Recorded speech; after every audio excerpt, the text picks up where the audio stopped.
Good morning बच्चों।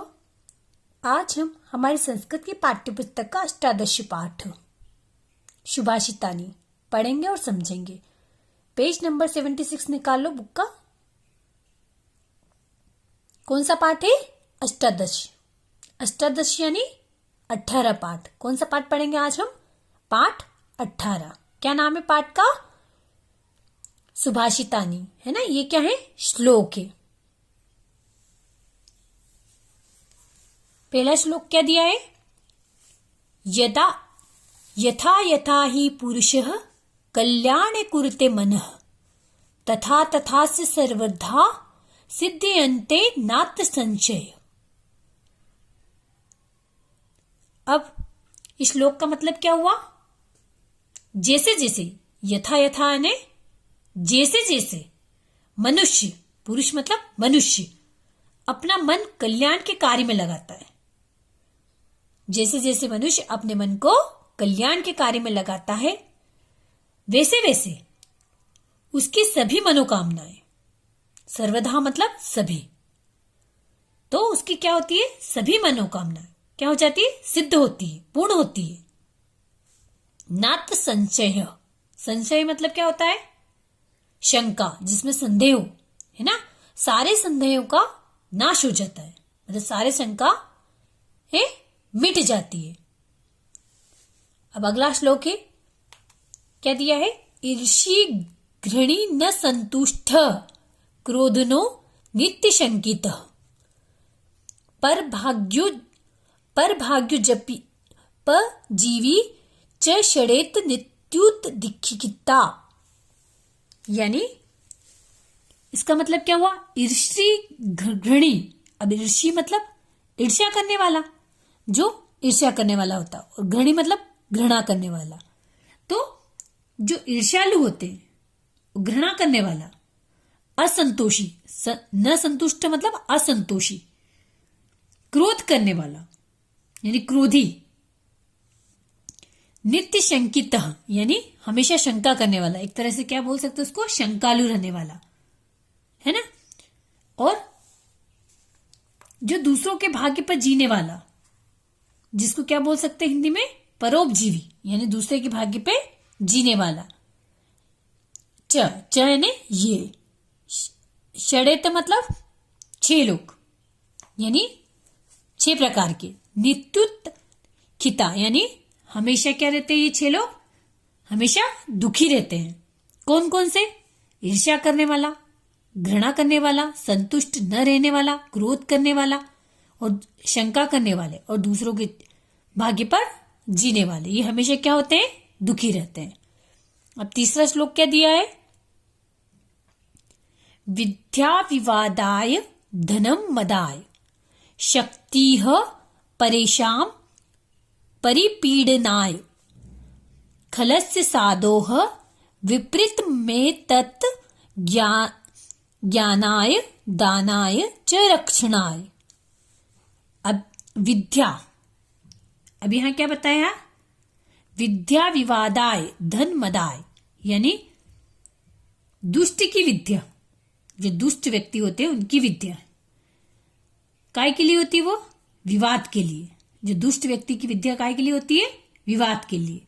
और धन मदाय, मदाय यानी घमंड के लिए, है ना। शक्ति है यानी शक्ति दूसरों को पीड़ा देने के लिए, परेशान यानी दूसरों को शक्ति काय के लिए होती है? वो दूसरों को पीड़ा देने के लिए होती है।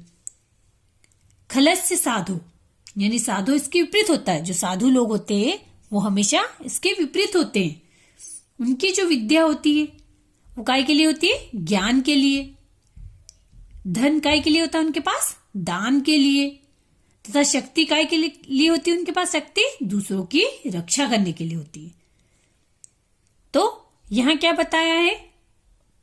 एक तो दुष्ट प्रवृत्ति के लोग और एक साधु प्रवृत्ति के लोग, है ना। तो जो दुष्ट प्रवृत्ति के लोग होते हैं, विद्या उनके काय के लिए होती है? विवाद के लिए। और धन घमंड के लिए, और शक्ति दूसरों को पीड़ा देने के लिए। लेकिन जो साधु प्रवृत्ति के लोग होते हैं उनका उल्टा होता है। अब देखो नीचे वाला श्लोक, कौन सा नंबर का? 4th नंबर का।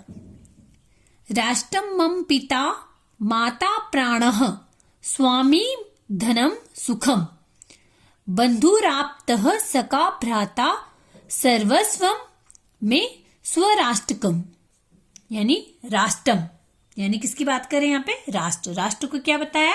राष्ट्र मेरा पिता है। क्या है राष्ट्र? पिता, माता, प्राण, स्वामी, धन और सुख, ये सब कौन है? राष्ट्र है। क्या क्या है राष्ट्र? राष्ट्र मेरा क्या क्या है? पिता, माता, प्राण, स्वामी और सुख। बंधुराप्त यानी बंधु, जिसको बोलते हैं दोस्त, भाई। बंधु मतलब हमारे सगे संबंधी, सखा यानी मित्र, भ्राता यानी भाई। तो क्या क्या है? दोस्त, मित्र, भाई आदि कुछ मेरा, हमारा क्या है सब? सर्वस्व में राष्ट्र, यानी ये सारे क्या है मेरे लिए? मेरा देश, मेरा राष्ट्र ही सब कुछ है। अब अगला क्या दिया है? यत नारस्तु पूजते रमनते तत्र देवता।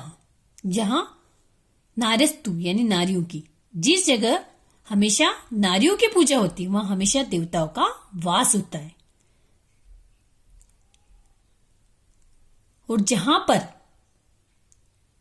नारी पूजा नहीं होती है, वहां सभी क्रियाएं विफल होती, मतलब जो भी काम करेंगे उसका फल उन्हें प्राप्त नहीं होगा। इसलिए क्या कहा गया है? यत नारस्तु पूजनते रमनते तत्र देवता, यानी जहां स्त्रियों की पूजा होती है वहां पर हमेशा देवताओं का वास होता है। अब अगला देखो, अगला क्या दिया है? सत्यम माता पिता ज्ञानम धर्मो भ्राता दया सखा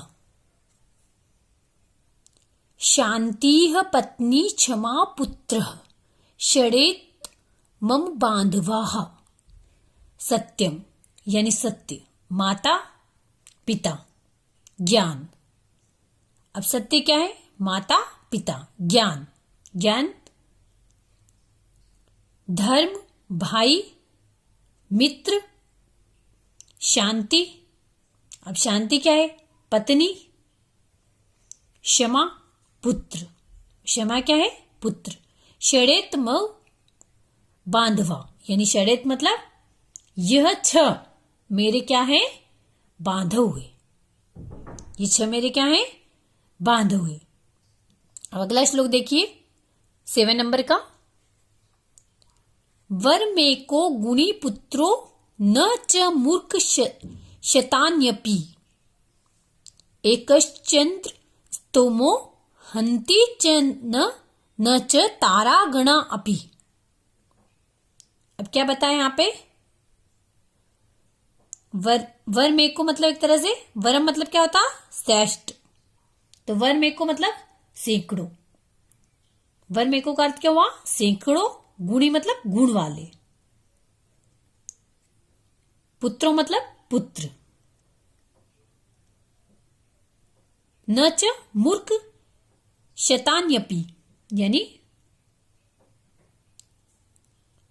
शतान्यपि मतलब मूर्ख, एक तरह से मूर्ख जो सैकड़ों पुत्र होते हैं, यानी सैकड़ों मूर्ख पुत्रों से एक गुणी पुत्र श्रेष्ठ है। वर में को गुणी पुत्रों मतलब एक गुणी पुत्र किससे बेहतर है? सैकड़ों क्या?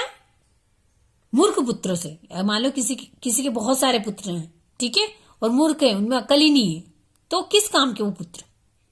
उससे तो बेहतर है कि कोई एक पुत्र हो जो गुणी हो, ज्ञानवान हो। माता पिता ये चाहेंगे ना कि ज्यादा पुत्रों से बेहतर है कि एक हो, लेकिन क्या हो? गुणी पुत्र हो। अगर मान लो बहुत सारे पुत्र हैं और उनमें कोई ज्ञान ही नहीं है, गुण ही नहीं, मूर्ख है, तो किसी काम के नहीं है। तो क्या क्या कह रहे हैं यहाँ पे? किस प्रकार काम के नहीं है? जैसे एक चंद्रमा क्या करता है? एक चंद्रमा अंधकार को नष्ट करता है। आपने देखा है आसमान में रात को चंद्रमा जब निकलता है तो क्या करता है? उजाला करता है। तो जिस प्रकार एक चंद्रमा अंधकार को नष्ट करता है, न कि तारों का समूह, तारे आसमान में बहुत सारे होते हैं, लेकिन फिर भी वो इतनी रोशनी नहीं दे पाते, कितनी? चंद्रमा के बराबर। अब देखो नीचे लास्ट वाला क्या दिया है, लास्ट वाला 8 नंबर का श्लोक। अष्टादश पुराणेषु व्यासस्य वचन देयम् परोपकारः पुण्याय पापाय परपीडनम्। अष्टादश, अष्टादश मतलब 18। अष्टादश किसको बोलते हैं? 18। पुराणेषु यानी 18 पुराणों में। अभी पुराण क्या है? 18 पुराणों में व्यास जी के 2 ही वाक्य हैं। व्यासस्य यानी व्यास जी के कितने वाक्य? उसमें 2 ही वाक्य हैं। क्या है? परोपकार पुण्याय यानी परोपकार पुण्य के लिए, एवं दूसरों को कष्ट देना। अब जब दूसरों को कष्ट देना क्या हो गया? पाप के लिए। परपीडनम यानी दूसरों को कष्ट देना क्या है? पाप के लिए। ठीक है, तो ये श्लोक अच्छे से पढ़ लेना और इसमें से कोई भी एक श्लोक अच्छे से याद कर लेना, एक भी गलती नहीं होनी चाहिए। ठीक है, तो आप लोग अच्छे से में से जो भी सरल लगे वो श्लोक आप अच्छे से याद कर लीजिएगा। अब इसके शब्दार्थ देखते हैं। शब्दार्थ में क्या दिए हैं? ये देखो, ईर्ष्या यानी ईर्ष्या करने वाला, घृणी यानी घृणा करने वाला, खलस यानी दुष्ट का, रमनते मतलब निवास करते, वरम मतलब श्रेष्ठ, तम मतलब अंधकार, क्रोधन मतलब क्रोधित रहने वाला। क्या दिए एक पदेन में? कति जना नित्य दुखिता, तो कितने लोग हमेशा दुखी रहते हैं? तो क्या जगह? षड जना यानी 6 लोग। कस्य विद्या विवादाय भवति, किसकी विद्या विवाद के लिए है? तो क्या जाएगा यहाँ? किसकी विद्या विवाद के लिए? तो खलस्य। साधो शक्ति किमर्थ भवति, साधो की शक्ति किसके लिए होती है? रक्षणा यानी रक्षा के लिए। एक वाक्य उत्तरम लिखत यानी यहाँ एक वाक्य में लिखना है। देवता कुत्र रमनते, देवता कहाँ विराजते हैं, कहाँ रहते हैं? यत्र नारस्त पूजते तत्र रमनते देवता, जहाँ नारियों की पूजा होती है वहीं देवता रहते हैं। कति पुराणानि संति, तो कितनी पुराण है? अष्टादश पुराणानि संति। परोपकारः किमर्थ भवति, तो क्या जाएगा? परोपकार पुण्याय भवति। अब देखो रिक्त स्थान, रिक्त स्थान में क्या दिया है? पहले में क्या जाएगा? षड, षड जना नित्य दुखिता। दूसरे में क्या जाएगा? दानाय, साधो धनम दानाय भवति, साधो का धन किसके लिए होता है? दान के लिए। कितने पुराण है? तो अष्टादश पुराणेषु व्यासस्य वचनीयदम, जिसमें व्यास जी के वचन लिखे। परपीडनम, तो क्या जाएगा यहाँ पे? पापाय, परोपकार तो पुण्याय भवति। ठीक है, अब देखो नीचे क्या दिया है? प्रश्न क्रमांक 5, विलोम पदानी मेलियत, तो मेलियत को क्या करना है? लिखत, क्योंकि मिलाने के लिए नहीं आते, जनरली लिखने के लिए आते हैं। ठीक है, आपको विलोम शब्द लिखना है जैसे आप हिंदी में लिखते हो। ठीक है, तो ये देखो यहां पर पुरुष, पुरुष का क्या जाएगा? देखो कहां पर पुरुष का? स्त्री। सौभाग्यम का? दुर्भाग्यम। विद्या का? विद्या का क्या आ जाएगा? अविद्या। पिता का क्या जाएगा? पिता का देखो, पिता का क्या आएगा? माता। धर्म का? अधर्म। पति का? पति का क्या जाएगा? पत्नी। मूर्ख का? विद्वान। क्या जाएगा? मूर्ख का क्या जाएगा? विद्वान आ जाएगा मूर्ख का। पुण्यम का क्या जाएगा? पुण्यम का पापम, ये दिया पापम, ये विद्वान दिया। ठीक है, पुण्यम का क्या जाएगा? पापम। संतुष्ट का क्या जाएगा? असंतुष्ट।